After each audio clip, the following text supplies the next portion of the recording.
First tonight, we're following breaking news out of Coleraine Township. That's where there has been an officer-involved shooting at a Kroger on Springdale Road. We do now know 2 people were injured and taken to UC Medical Center. You're taking a look at the scene here. Police say both are considered suspects. We do know no police officers were shot. We are working to learn more on the condition of the suspects and how this all started. As you can see, this is still a very active scene at this hour. And of course, as soon as we learn more, we'll update you both on air and online at Dayton247now.com. And of course, a local school district is now dealing with an outbreak of whooping cough tonight, a little over a week before the last day of school. Dayton and Montgomery County Public Health confirming there are currently 9 cases in the Valley View School District. Janelle Borick live from Germantown tonight. What else can you tell us on this? Adam and Elise, this year Montgomery County has seen a total of 43 cases according to public health. So 9 in one area at the same time is significant. The health department says it's a highly contagious disease, but it's preventable if you're vaccinated. It's spread by coughing or sneezing around people who then breathe in the bacteria. Symptoms are typically cold-like with a mild cough, which could turn into severe coughing fits that can make it hard to breathe. You should immediately get medical treatment if you're having difficulty breathing. Public Health says infants, young children, pregnant women, or people with weak immune systems are more at risk for having severe complications. So who should be vaccinated then to prevent the spread? Yeah, Adam, the short answer is everyone. Even if you've already been vaccinated or if you've had the disease, your immunity will wear off over time. So Public Health says children and adolescents should get a booster shot and pregnant women should get a shot with each pregnancy. Back to you in studio.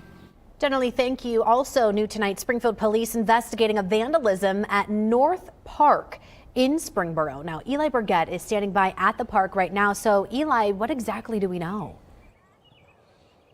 Well, what we do know is that a turf mound on the playground right behind me in North Park in Springboro was destroyed, creating a safety hazard for several families playing in the area. And today, I got the chance to speak to several members of the community who have differing opinions on what should be done. I know that safety is a big concern with safety equipment or playground equipment, so I'm sure that's not something completely that's off of their radar.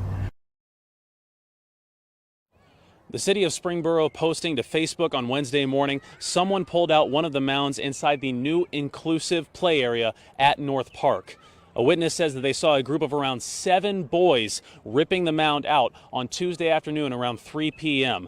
Police are tracking down those responsible right now, but in the meantime, people are hoping changes can be made to make sure that this does not happen again.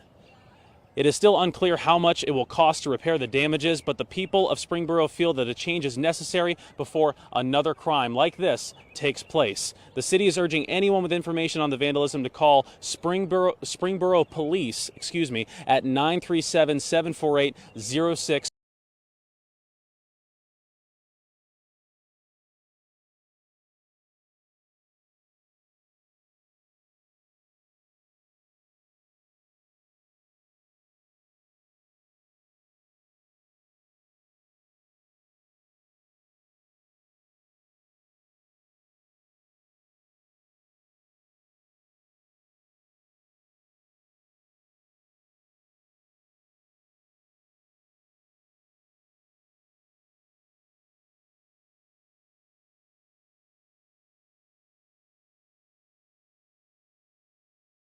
A crash between normal cars on the street. Luckily, all the officers and other drivers involved in these crashes are expected to be okay. The Kite Runner, a powerful new play that depicts an unforgettable journey of forgiveness, is at Victoria Theater this week.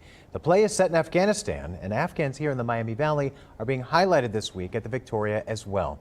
So Lydia Bice spoke with an actress from the play today who shares more about this special story and how it's impacted her personally. Lydia? That's right. Today I had the pleasure of interviewing Awesta Zarif, who plays Soraya in The Kite Runner. And Zarif was born in Afghanistan, but left for the States when she was just 2 years old. Today she shared with me why this play is so impactful, but also why it's important for her to be able to share and represent her heritage in this creative manner. I just want to say salam to all the residents of Dayton. That means hello in Farsi, and maybe it's a new word that you can use when you come see the play. So salam, everybody. Awesta Zarif plays Soraya in The Kite Runner, a play that follows one man's journey to confront his past and find redemption. Soraya is Amir, the main character's wife, who encourages him along that journey. What's extra special about Zarif's role in this play is that she was born in Afghanistan. And growing up, watching theater here, I knew I loved it. I knew I wanted to be involved, but I never really saw myself represented on stage and sort of wondered how I was gonna fit in. But now she not only fits in, but gets to represent her heritage on the Broadway stage. The first night when I was about to step out and having my mother in the audience, I just couldn't help but sort of start crying. She says this is extra meaningful because of Afghanistan's current state. Women cannot work, they cannot go to school, they cannot leave their homes without chaperones, and so the fact that I get to be here representing Afghan women, pursuing my art, storytelling, it means a lot to me, and I don't take it lightly. And Dayton Live is honoring the Afghans living here in the Miami Valley during this very special week at Victoria Theater with the Afghans of Dayton exhibit. If you go to the show, you may also notice kites hanging in the lobby, all decorated by Daytonians. You're welcome to come in and get to learn more about some prominent local Afghans that are here in Dayton, as well as get to see some up-close artifacts. Now you can purchase tickets for The Kite Runner on DaytonLive.org, and don't forget that the play is only here through Sunday, June 2nd, so be sure to head down to Victoria Theater this week. Back to you. A project that's now been in the works for 8 years is finally complete. A ribbon-cutting ceremony held today for Ohio's first ever JFS On the Move mobile unit. Now, the specialty vehicle takes Montgomery County jobs and family services on the go. The project idea started back in 2016, but the county saw a greater need after the Memorial Day tornadoes. The staff were listening to the customers who said they couldn't come into the job center, so the staff decided to create this team in order to dispatch directly to the customers where they are. So it's going to mean a lot, not only to the staff, but also to the customers that we're able to serve. Through the mobile unit, county residents have access to all the services and Job Center provides, including public assistance and child support, along with other essential services. A walk held this weekend to spread awareness about epilepsy. How you can get involved, that is next. And one Dayton men's basketball standout will hope to hear his name called at the NBA draft. Matt Digby is going to break it all down about his decision made earlier today. And these showers are moving out, and we're tracking some cool nights and warm days ahead. That's coming up. You're watching Dayton 24/7 now.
Weather Window, presented by the National Weather Desk. Wind damage in central Texas on Tuesday was caused by a rare wake low. That's when a small area of low pressure forms right behind an area of high pressure that's formed right behind some thunderstorms. The imbalance creates high winds. A drone shows the damage a small tornado caused this week in northeastern Pennsylvania. And there's no pot of gold at the end of this rainbow, just Portland, Oregon's air traffic control tower. For more content like this, follow the National Weather Desk on TikTok.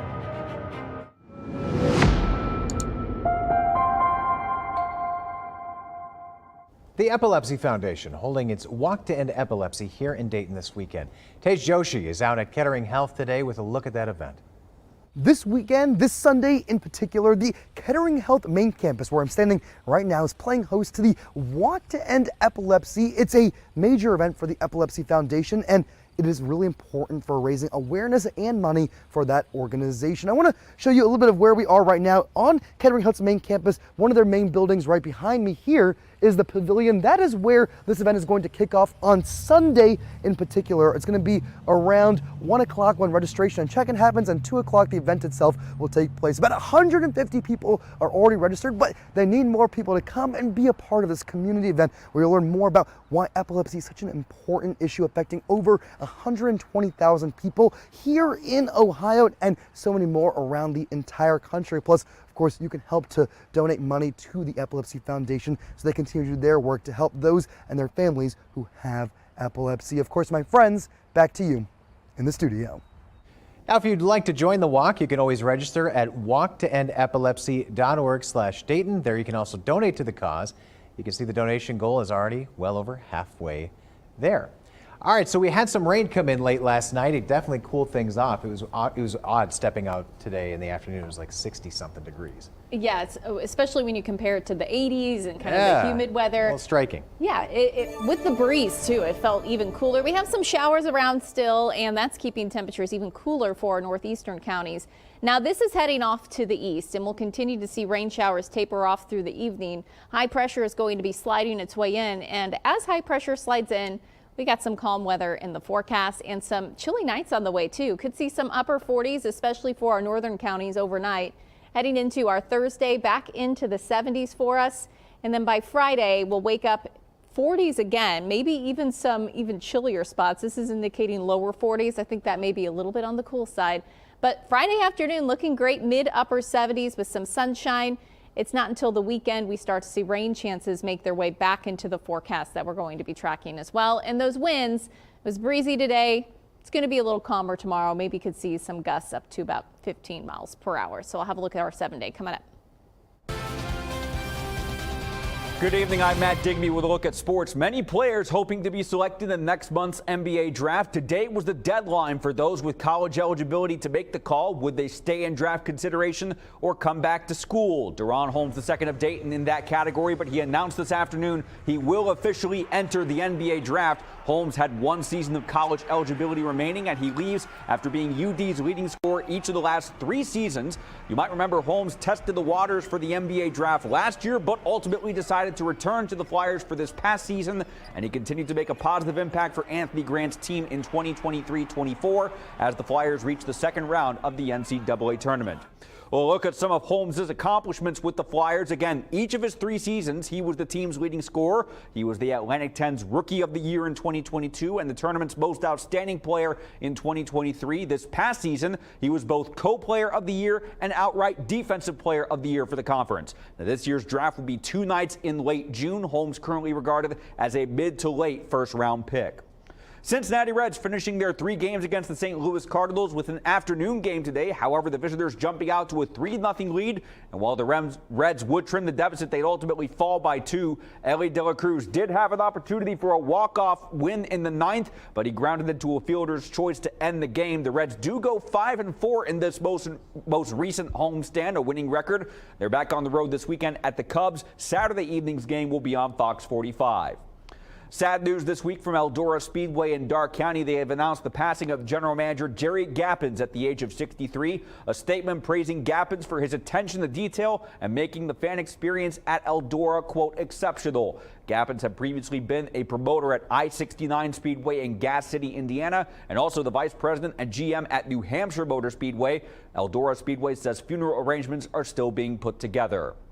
Almost 2 weeks after an incident between Scotty Scheffler and a Louisville police officer outside the PGA Championship, the charges have been dropped against the top-ranked golfer in the world. Scheffler had been arrested after trying to drive around traffic following a fatal accident and have faced 4 charges, including felony second-degree assault of a police officer. He was booked and released from jail just hours before his second-round tee time. He would ultimately finish tied for 8th at the PGA. Scheffler says he holds no ill will against the arresting officer, Brian Gillis. Scheffler is currently in the field for the Memorial Tournament next weekend in Columbus.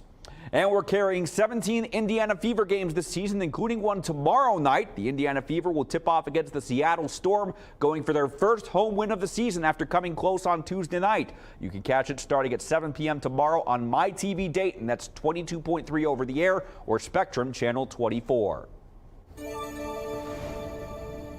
Well, heading out these next couple of days, it is going to be cool, especially in the morning hours. I know swim practices are starting up, and these next couple of mornings are going to be on the cold side. That being said, afternoon's not too bad. So tomorrow, beautiful sunshine-wise, but we get into the lower 70s, so maybe a little cool for some swimming. Friday's looking good. Again, chilly start, but by Friday afternoon, it's going to be nice. Same thing with Saturday. We have rain, but first half of Saturday will be dry. Second half of the day, showers look to make their way back into the picture. So temperature-wise, warming up. We'll have that cooler day tomorrow, but then we really start to see temperatures warm. In fact, Sunday should actually be 81 degrees. We have lower 80s that stick around heading into next week. So it does turn overall on the warmer side, but I'll talk about those rain chances coming up. June is Pride Month. Coming up, we're going to have a look at the festivities that kick off this weekend. You're watching Dayton 24/7 now.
the Dayton 24/7 Now News app, brought to you by the Jeff Schmidt Auto Group.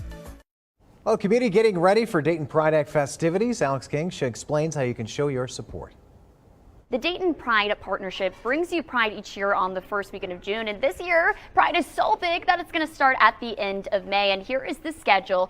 It all kicks off with the Affair on St. Clair. That's going to be Friday night. It's going to be more of a casual evening with live entertainment, food trucks, and lots of drinks. Then we're going to head to the big events, Pride Parade. This year there is a new route to keep in mind. It lines up on Jefferson Street and begins at 2nd Street to Main Street and around the block on 1st Street down to Patterson, and then the festival follows after the parade. There's going to be more live entertainment, vendors, food, and of course, organizers encourage you to bring the whole family. And if you want to keep the party going, head on to the Oregon District for the Pride on 5th Street Fest. There's going to be live music at Blind Bob's. Back to you guys. Well, weather's looking all right over these next couple of days. We got 70s, sunshine. Notice these nights, though. Next couple of nights are going to be dropping into the lower 50s, upper 40s. Chilly start for our Friday. But the good news is with temperatures that drop this cool overnight, they warm up very quickly. Once the sun is up, temperatures rise very quickly, and that will be the trend over these next couple of days. Back into the 80s this weekend. There will be a lot of dry time this weekend, but showers arrive late Saturday into Sunday, and then next week it looks warmer but also fairly unsettled. We'll see temperatures back into the low, even mid 80s, with on and off rain and thunderstorm chances that we'll be tracking as well. So it does turn warmer, more summer-like by next week, but next couple of days, you're promising. Pretty good. You know, I kind of like this though. 73, I know. the kids That's can play gorgeous, out without, you know, I don't know. Melting. Right, exactly. Yeah. Although my kids have been begging to get their baby To melt? to get their baby pool out. Maybe this weekend. Should be all right. Okay. Maybe we will. Good. All right, we're over on Fox next. Good night.